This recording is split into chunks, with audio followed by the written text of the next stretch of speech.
Good morning, student. Once again, I am going to continue the same lesson, the Great Stone Face. And first of all, I would like to welcome you in my English class. And children, the Great Stone Face part 1 we have already done. Now I am there in between part 2. And as I told you, the Great Stone Face was the work of nature. It was the work of nature. So, student, from distant it used to look or appear as if it is a face of a man. But when the people go near it, what they used to find? They used to find that it is simply a heap of rock. So the people believe the valley also is owing its fertility and its happiness due to that face. Now, children, a mother and a child was there, and the name of the child, I think everybody know, it was Ernest. And children, the mother, she and the child both used to believe in a prophecy that one day a person of this native village will come and who will have the same face with which was there on the rock, the Great Stone Face. Now children, everybody waited for the person with the same face, but till now nobody appeared. Now children, once upon a time a person was there and he was named as the Great Gold. His name was Mr. Gathergold. Now children, he went long ago to a place and there he earned a lot of money. So children, when he came back, a rumor was spread that he is the man with the same face. He is the man with the face which is resembling the Great Stone Face. But children, years went on, but then finally nobody believed that he was the man with the same face. Okay. And children, everybody was wondering that why that Great Stone Face was taking so much long times in coming to that valley. By the time Mr. Gathergold, he also died. And children, when he came to the village after earning a lot of money, he was one of the most richest person, but when he died, nobody knew about his money, where it went, and he died as a poor man and he was buried in that same village. Well children, after when he was buried, then the people started talking that he was not having his face did not resemble with the Great Stone Man face. He was wondering why the stone face man was taking a long time to come again. Now children, it so happened that one other son of that valley, he came back. He was a soldier who was promoted to a commander. Now children, he was very brave and he was having a very majestic face. So children, people started once again believing that he is the man with a face which resembles the Great Stone Face. And that person, he had become the commander. The people turned to him blindly and accepted him as a Great Stone Face. But children, Ernest could not see any similarity between him and the Great Stone Face which was there in the rocks.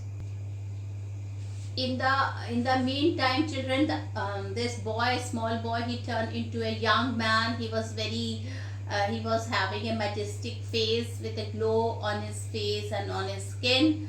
And children, he was very intelligent. People used to love him for his kindness. He did not only help his mother whenever he was needed, he used to go and help whenever some person used to call him. So day by day his popularity was increasing. Okay. Well, now children, years passed and this Ernest, he had become into a middle-aged person. Now this Ernest, year passed by and this Ernest has become a middle-aged person. Now children, the age had brought lot of wrinkles on his face and on his head, but at the same time he was one of the wisest person in the village. He became famous in the valley, and children, learned man from cities came to meet him.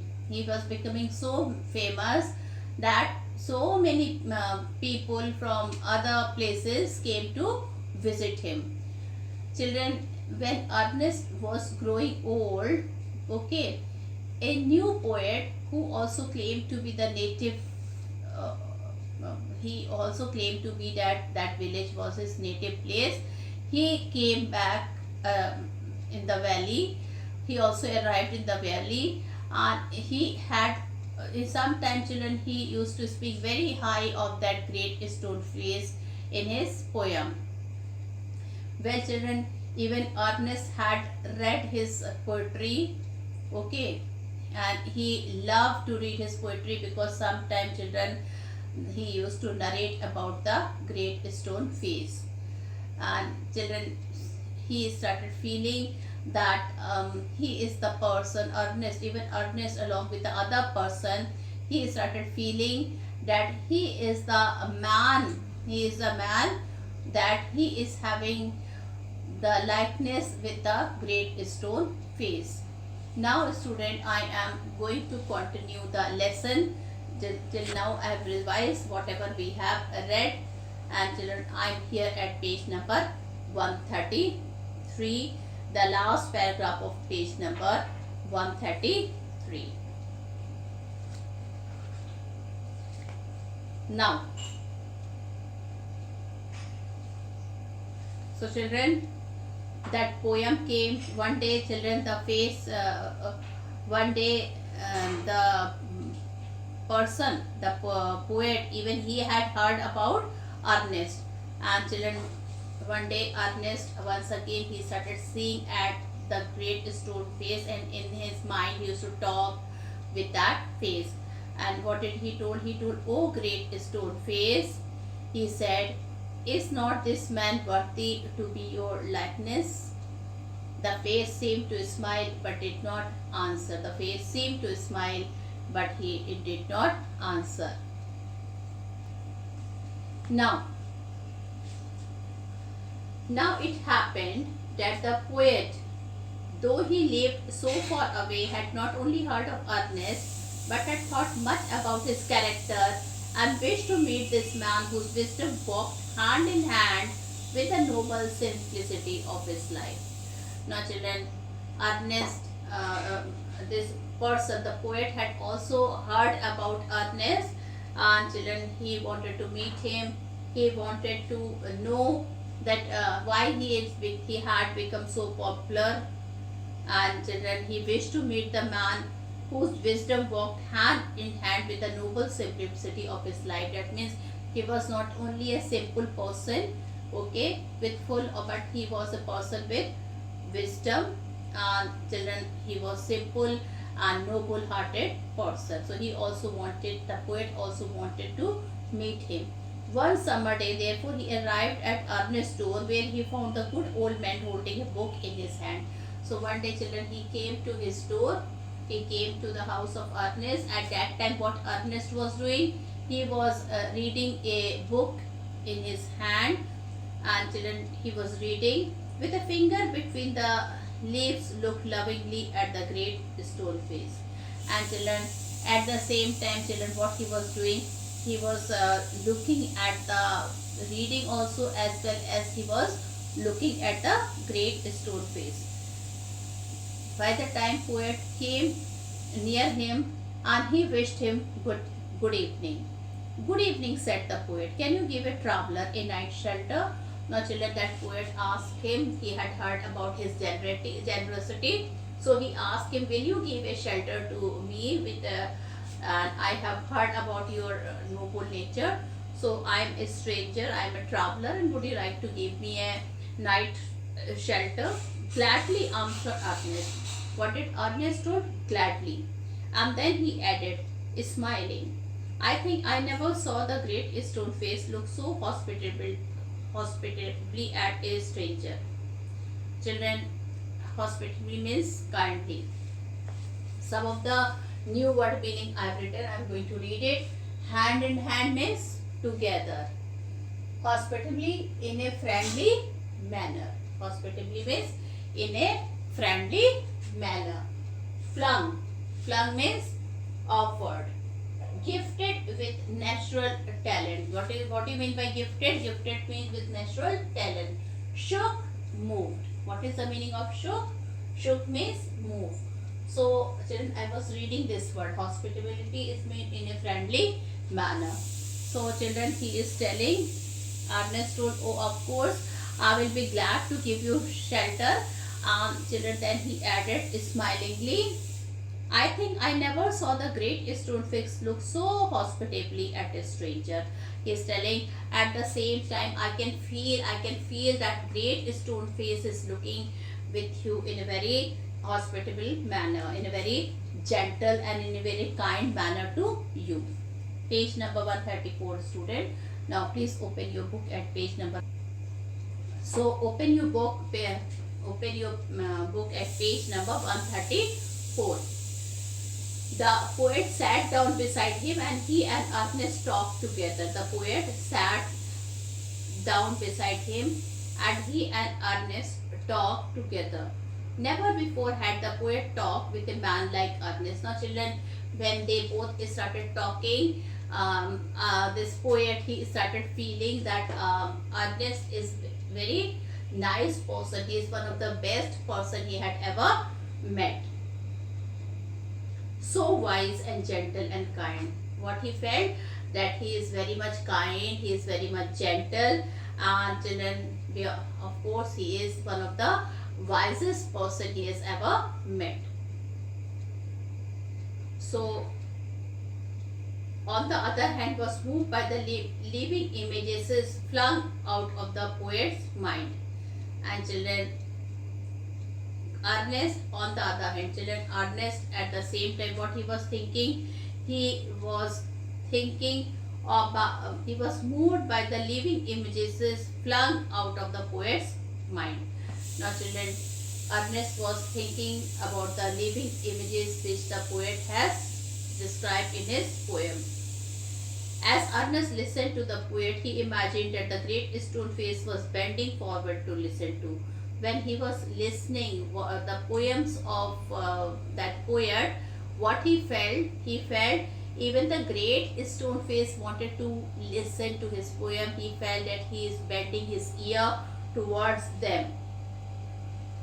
He gazed into the poet's eyes, and children, suddenly Ernest started gazing. Gazing means looking at the poet's eyes. Who are you, my gifted guest? And children, after looking at him in a very nice manner, he looked into his eyes. Who? Ernest. Ernest looked at his eyes and he told him, who are you, my gifted guest? Gifted here is full of talent. The poet laid his finger on the book that Ernest had been reading. Now children, the poet, he put his hand on the book which Ernest was reading. You have read this poem, said he. You know me, then I wrote them. Now children, when Ernest was reading the poem, okay, by chance it was the same poem written by that person. So he told me, the poem which you are reading is written by me only. You have read this poem, said he. You know me then, for I wrote them. And he told me, the poem which you are reading, it is me who had written it. Again and again Ernest examined the poet's picture. Now children, Ernest was very happy because he was very glad to read his poem. So again and again, what he was doing, he was examining the poet's features. He turned towards the great stone face, then back. He shook his head and sighed. And children, then at first he was looking at the poet face, then he was looking at the face of the great stone face, then again to the poet face, and again to the great stone face.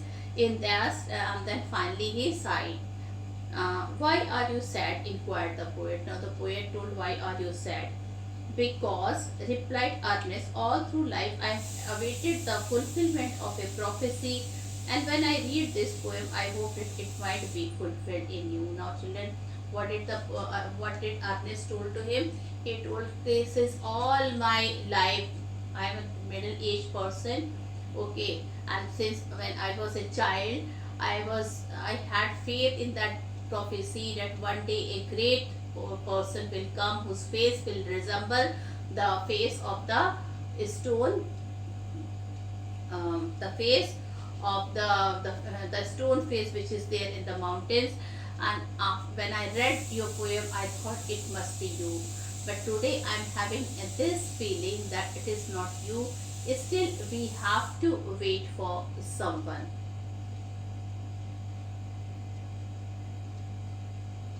You hoped, answered the poet, faintly smiled, to find in me the likeness of the great statesman. I am not worthy to be its likeness. Now, children, the poet also said, how can you think that I would be resembling the face of that great stone face?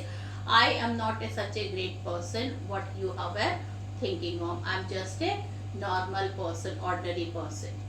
Now, children, page number 135. Okay, we are going to read page number 135. So, children, I was there at page number 135. Okay, now, children, Ernest is very sad, and he is sad. Why? Because he thought that some good will come. It had already taken a lot of time. So many person came, like Gathergold. Mr. Gathergold had come. People thought that he is the same person, but no. Finally, everybody realized that he is not the same person. Then the commander, a person who was a commander in the army, he came. He was very brave. All the people of the village thought that his face resembles, but then no.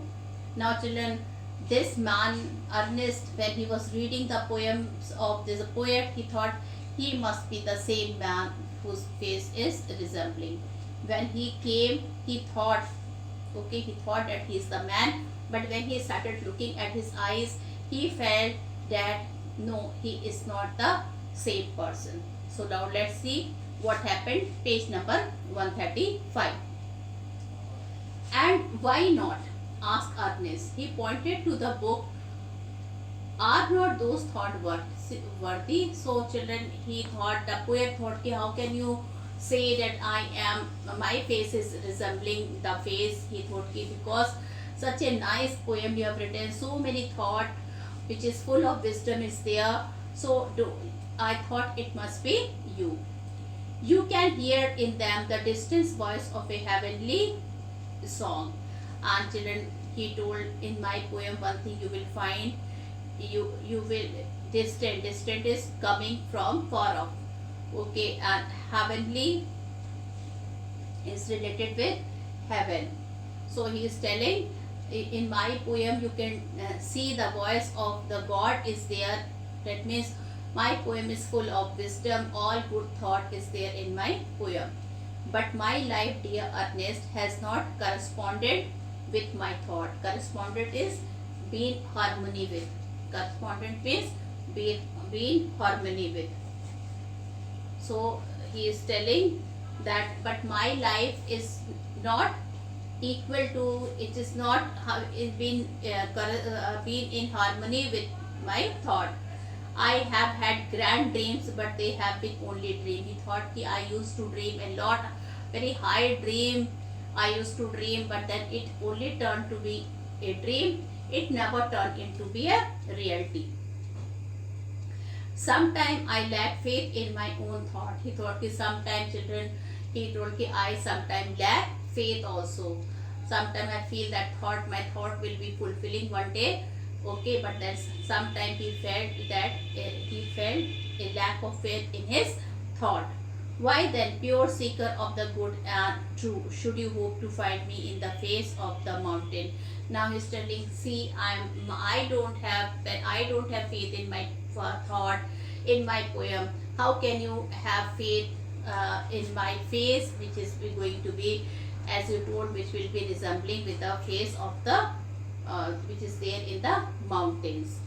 So the poet spoke sadly, and his eyes were wet with tears too, were those of Ernest. Now, children, Ernest was very sad. Even the poet was very sad, and they were tears in the eyes of both the person. They started crying, feeling very sad, because children, Ernest in childhood he was waiting that some person would arrive with the same face, and now he has almost grown old, but till now nobody is there. So he was feeling very sad. He was feeling, till when I have to wait. So many years have passed, and children, from a small child he had grown into a old person. The poet spoke sadly, and his eyes were wet with tears. So even the poet, when he saw the tears were there in the eyes of Ernest, he also started crying. The poet spoke sadly, and his eyes were wet with tears too, and were those of Ernest. At the hour of sunset, as had long been his custom, Ernest was to speak to a group of neighbors in the open air. Children, when the sun used to set in the evening, Ernest used to speak something to his neighbors. So that day also, when sun set, it was evening time, Ernest went there with the poet, and children, he went to the meeting place, arms in arm, that means both were holding each other arms, and children, from there could be seen the great stone face. He stood in such a place from where they both can see the face of the great stone face, which was carved on the rock of the mountain. Ernest threw a look of familiar kindness around upon his parties. Now, children, Ernest looked very kindly to the people who were standing to cheer him. He began to speak to the people what was in his heart and mind. Children, he started sharing his thought. Purely innocent he was, and he started sharing his thought, his ideas which were there in his heart and mind, innocently to the people. His words had power. Children, what a power his word had. It had a lot of impact. It had a lot of influence on other people's mind, because they agreed with his thought. Children, it was the people who had agreed with his thought. And his thought had reality and depth. So his thought had what? Reality and depth. Because they harmonized with the life which he had always lived. And children, his thought were harmonizing with the life which he had always lived. Harmonize means, agreed means, that means whatever the life he had lived, okay, life of good or the life of something which was not good, whatever life he led, he used to talk innocently about his feelings and the true feelings to his audience. So it was a very powerful thought, very powerful speech, whatever he was saying to his audience, and which was completely harmonized with the life which he had always lived. It was not mere breath that the preacher uttered. Children, mere. Children, I have written some of the word meaning. Distance means coming from far off. Okay. What is the meaning of distance? Coming from far off. Harmonize, be in agreement with. Mere. Mere means just.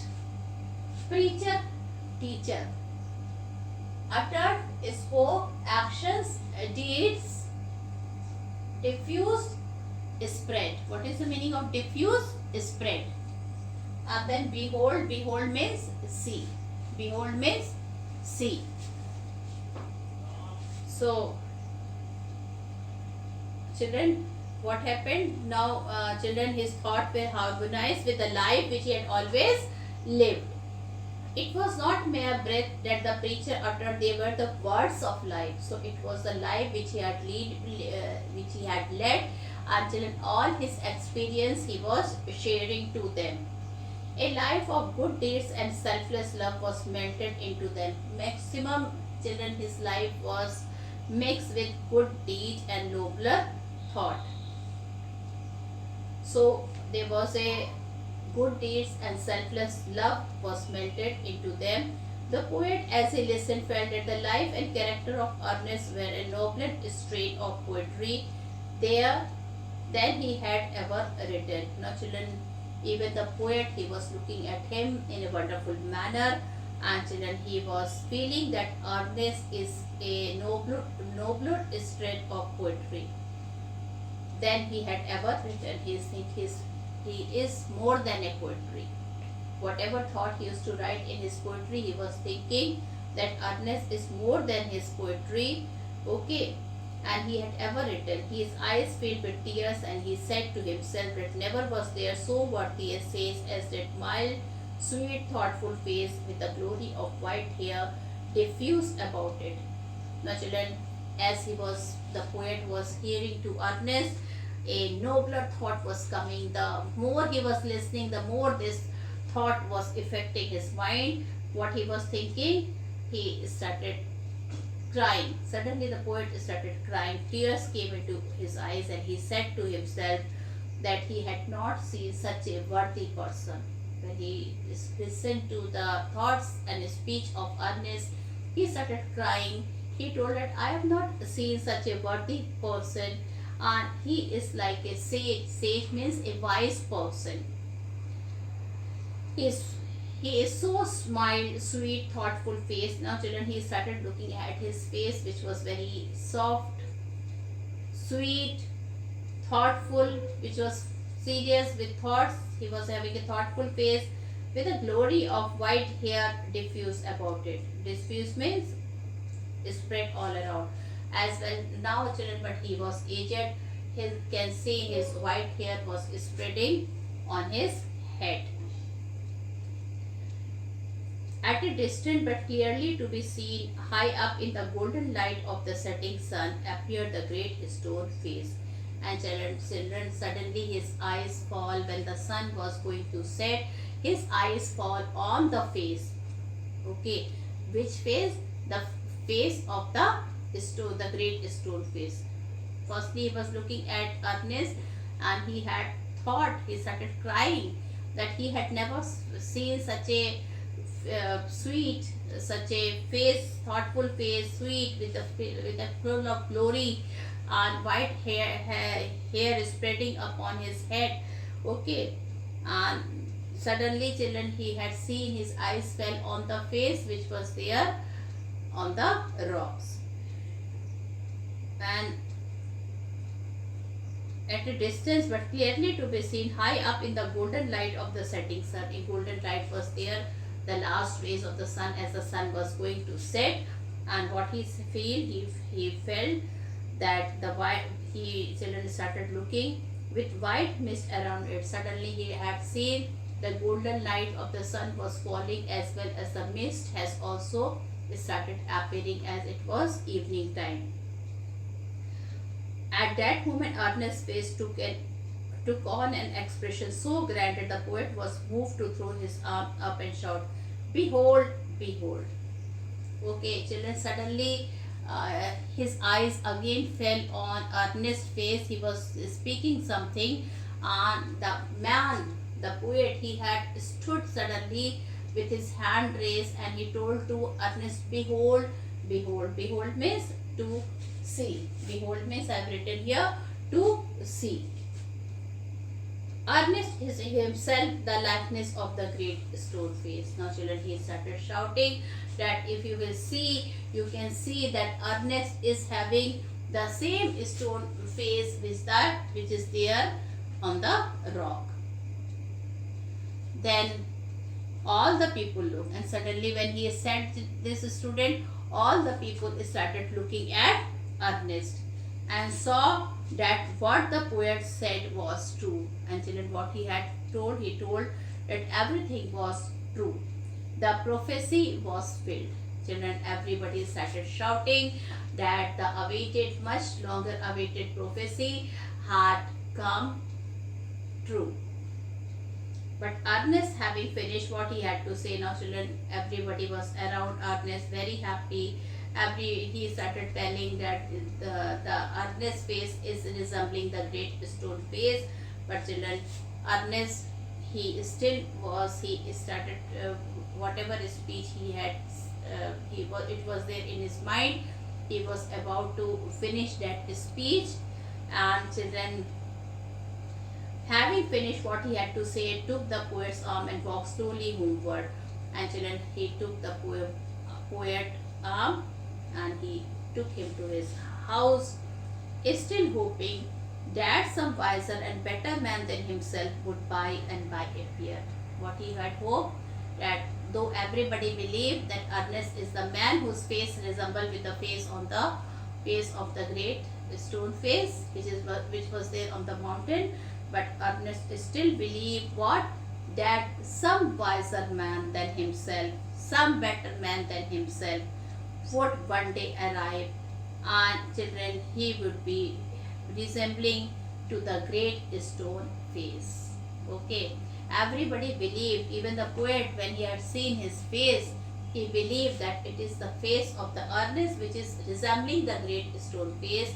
But now, children, he is telling that it is Ernest whose face resembled, and everybody believed also. But children, Ernest, he is still having this thing in his mind. He is thinking that his face is resemble, one day a person will be there whose face will resemble with the same face which is there on the mountain. So children, I finished this lesson, and in my online class I will be discussing the question and answer, and we will clear the doubt if you are having any. With this, I conclude my video here. Thank you and have a nice day ahead.